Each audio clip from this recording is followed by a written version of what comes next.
There is something about Hollywood that never quite lets go of the people who come looking for it. The idea itself is seductive. That somewhere in that city, behind the right door, through the right introduction, a life can be transformed completely. People leave everything familiar behind to chase that feeling, and most of them arrive full of exactly the kind of hope that makes them easy to trust. Kristi Johnson was 21 years old, and she had already done more than most people her age ever attempt. Born in Northern California and raised in Holland, Michigan, she had grown up with a quietness to her that the people closest to her never forgot.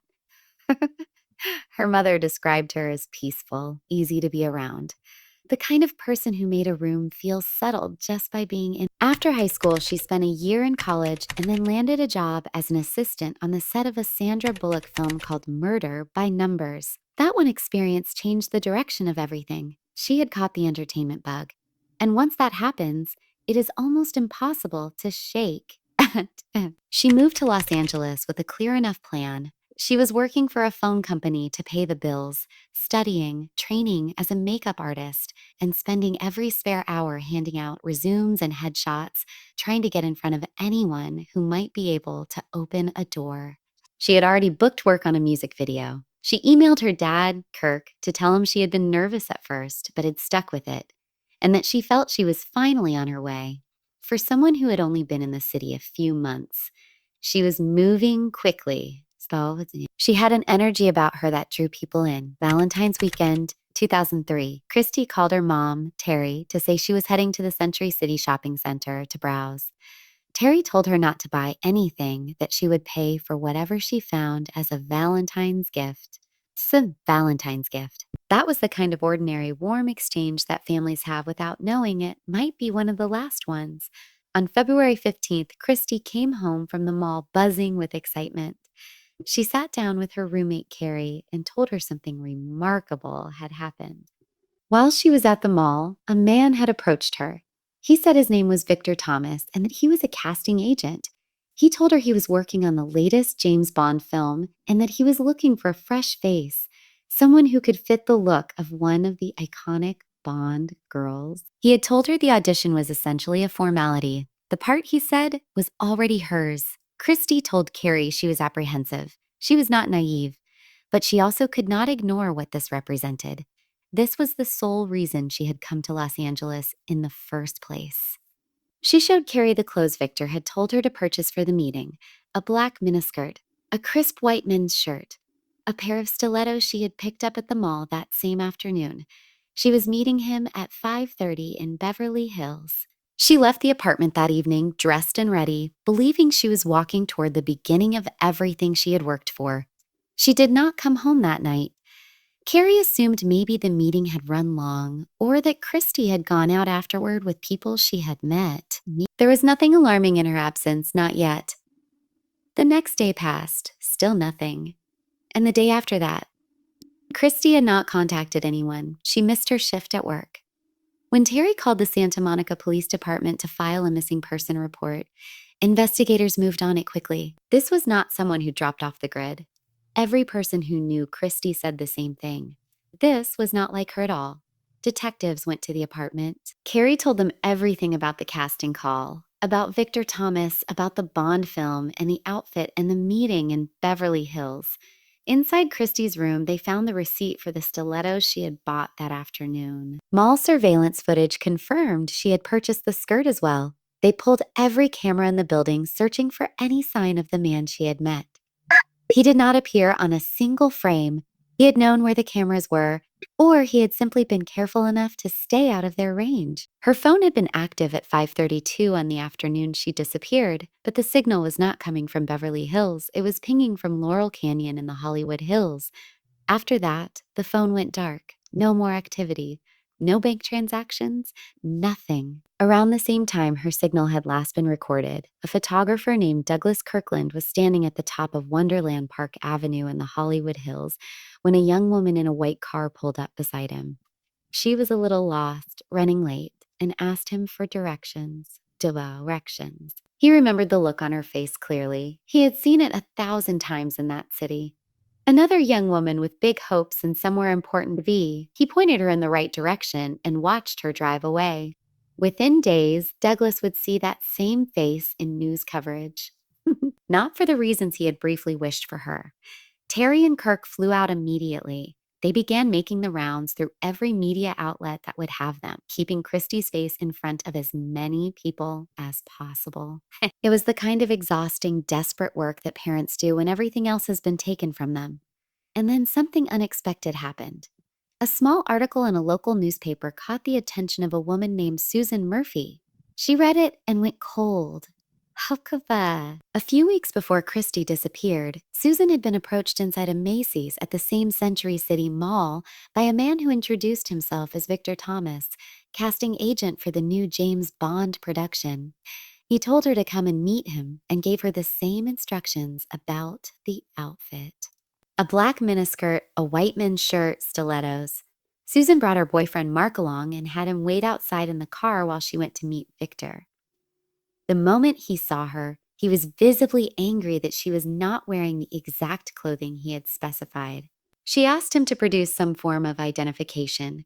He told her she was not right for the part after all, and when her boyfriend stepped closer, he walked away quickly. Susan contacted investigators and helped them build a composite sketch of the man. White male, curly short brown hair, approximately 5 feet 11 inches tall. A search on the name Victor Thomas returned nothing. The name was fabricated. Investigators went back to the mall with Susan and reviewed the footage. They found him. He had been following her through the store before making his approach. He had been watching, planning. The sketch was released publicly alongside a tip line that generated close to 1,000 calls in the days that followed.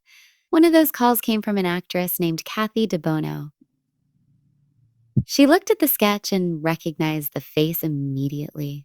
She said she had met this man 2 years earlier at a mall. She had known him then as Brian, someone who claimed to work for Disney. At the time, even knowing how the industry worked and exactly what a red flag looked like, she had asked herself the question that so many people in her position ask. What if this is real? She had gone to meet him, taking a stunt double friend along for security. But Brian never came out of the building he had directed her to. Another woman, Alice Walker, an aspiring actress and dancer, had been working at the same mall where Kristi was approached when a middle-aged man sat down near her and struck up a conversation. He said his name was Victor. He was working on the new Bond film. He gave her the same address he had given Susan and the same instructions about the outfit. She went to the location, which turned out to be an abandoned building in West Hollywood. The director he had promised would be there was not. It was just Victor. She walked for him in the requested clothing, and he produced a necktie, asking her to put it on. She did, but kept her thumb tucked underneath the knot so it could not be pulled tight. He told her the director might be available in a few days and let her go. The last time she heard from him was February 15th, the exact day Kristi disappeared. He had called her sounding frantic, out of breath, repeating over and over that he needed to get hold of her. Alice never called back.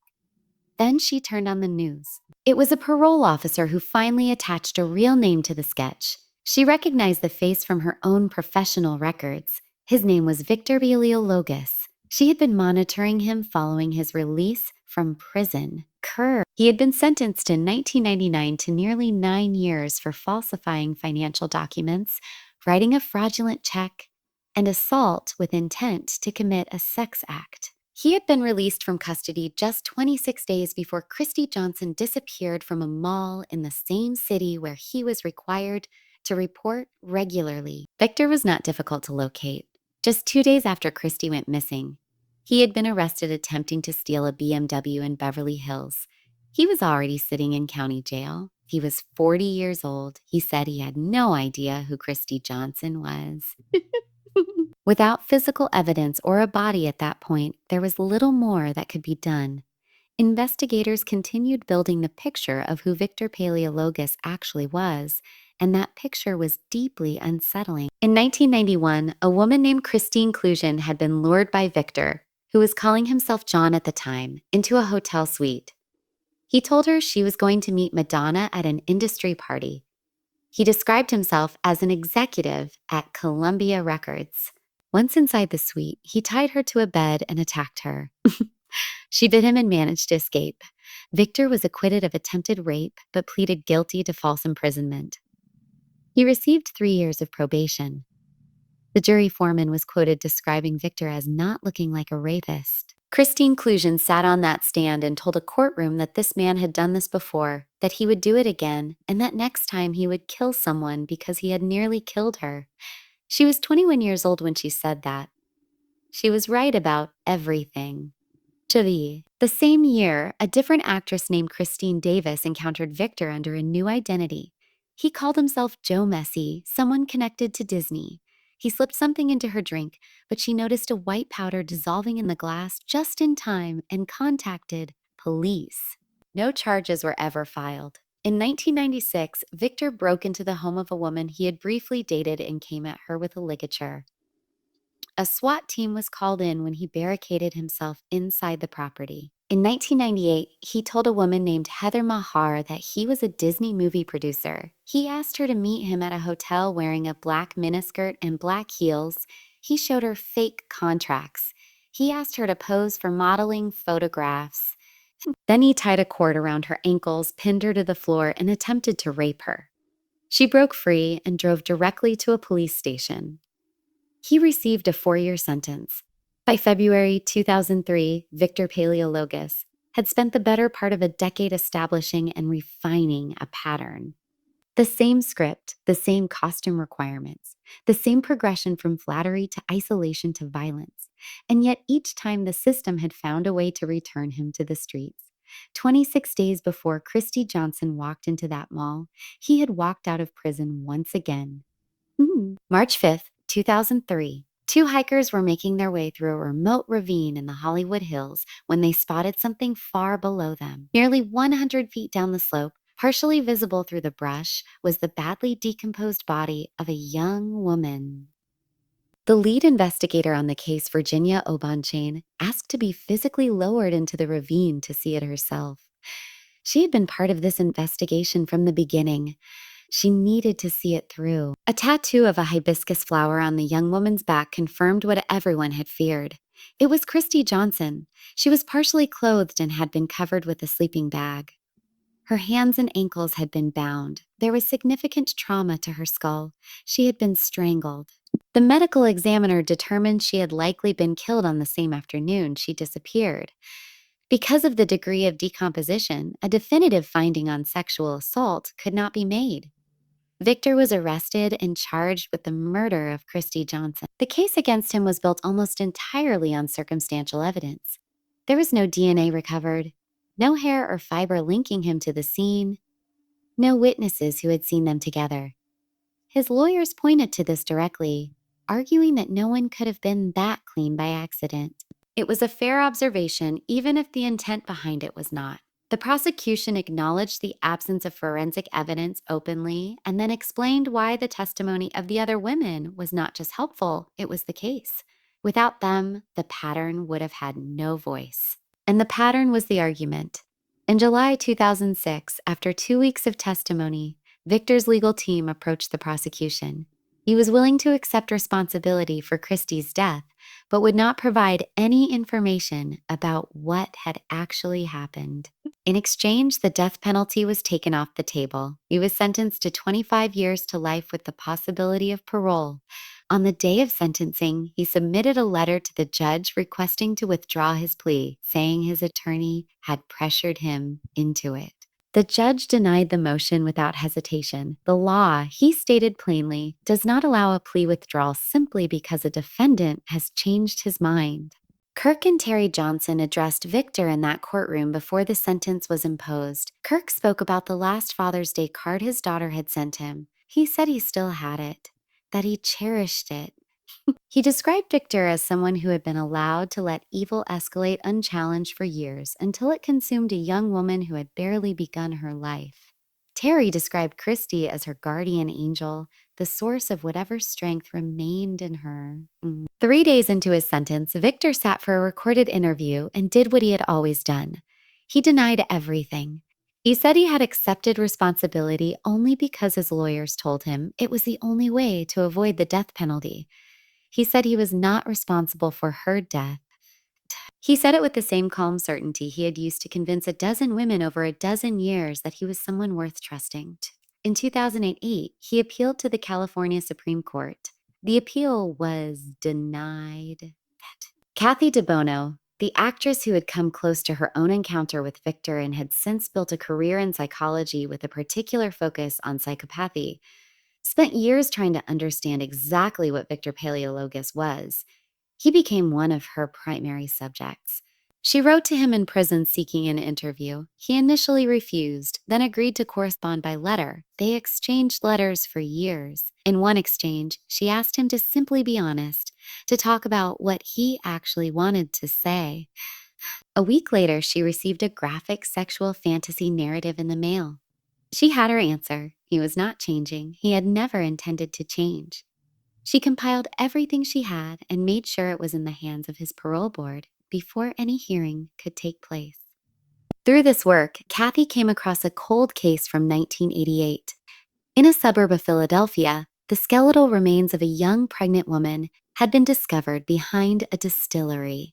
She had been dead for approximately 3 years before being found, placing her death around 1985. Forensic analysis estimated her age at between 17 and 23. She had been found clothed, but buried alongside a second outfit. A skirt, high heels, fishnet stockings, and a button-up shirt. It was the same combination of clothing Victor had specified to every woman he targeted. A forensic sculpture of the woman's face had been created, but after years of no leads, the case had gone completely cold. Kathy reached out to the detective assigned to the case. Victor had family connections in that region of Pennsylvania. The timing aligned. The outfit matched. The questions were obvious, even if the answers were not yet available. Establishing any formal connection would require Victor's DNA, but the California correctional system said it could not release his profile without stronger evidence to justify the request. The circle was closed. In 2017, Kathy went to the prison herself. She spent 3 hours with Victor that day. She brought him a drink. She let him kiss her on the cheek when she left and made a careful note of exactly which part of her cheek his lips had touched. She left the prison and had the area swabbed. She described it simply as a job that needed to be done, and that at the end of the day it was just a kiss on the cheek. What Victor told her during that visit was the closest thing to a confession he had ever produced. He told her he had met Kristi at the mall, invited her back to his home, that they had smoked marijuana together, and that what followed had been consensual and had gone wrong. He said he panicked when he could not wake her, that he wrapped her in the sleeping bag and rolled her down the hillside. Nobody who had spent any time examining his history believed that account, but something had shifted. He had admitted to being there. He had admitted to the sleeping bag. After years of absolute denial, he had placed himself at the scene. The DNA Kathy obtained from that visit did not match the fetal bones from the Philadelphia case, but the work she had put into motion continued without her. In 2020, additional DNA was extracted from those same fetal remains by Bodhi technology, and full genome sequencing was performed. So, a team of genealogical DNA specialists built out a family tree from the results. In March 2021, the young woman buried in that Philadelphia suburb was finally identified. Her name was Lisa Todd. She had disappeared in October of 1985. Her family now knew what had happened, or at least that she had been found. Her killer remains unidentified. As for Victor Paleologus, in August 2023, he waived his right to attend his first parole hearing. The California Department of Corrections noted that he had requested additional time to complete self-help programming, relapse prevention work, and parole planning. A subsequent hearing was scheduled for November of 2025. His status beyond that point remains unresolved. Kirk Johnson said something about his daughter that stays in the mind long after everything else has been processed. He said Kristi was a small-town girl from Holland, Michigan, and that she walked into Los Angeles and it swallowed her whole. He wondered whether she had been ready for it, whether the timing had been wrong. But there is another way to look at it, and the people who knew Kristi best seemed to hold on to this. She was not careless. She was not reckless. She was human. She did exactly what everyone who ever moved to that city hoping for a different life has been told to do. She showed up. She worked hard. She said yes to the opportunity that seemed on its surface like the one she had been waiting for. There is no manual for recognizing the difference between a real door and a trap designed to look like one. There is no way to know which stranger in a crowded mall is, who he says he is, and which one has been rehearsing the same lie for 15 years. Kristi had good instincts. She told Carrie she was apprehensive. She felt something uncertain in the offer. She went anyway, because the alternative was letting the one chance she had been working towards simply drive away. That is not a failure of judgment. That is the impossible position that ambition and vulnerability create when they exist in the same space. Kirk said he thinks about his daughter as his guardian angel now, that there are moments, usually late at night, when he looks up and asks her where she is. And once, he said, a bird chirped in the silence that followed, and he understood that as its own kind of answer. Whether you believe that or not, whether you think a bird in the dark is just a bird, what is harder to dismiss is the feeling behind the telling of it. Father, years later, still reaching for his daughter through whatever gaps remain in the world between them, finding something small and living to hold on to. Some people come to Los Angeles and become exactly what they dreamed. Others arrive at exactly the wrong moment in exactly the wrong place and encounter exactly the wrong person. The difference between those two outcomes is not work ethic. It is not talent. It is not readiness. Sometimes it is simply which direction the path happened to turn on a single February afternoon when a young woman with a hibiscus tattoo and a white shirt walked toward what she believed was finally her beginning.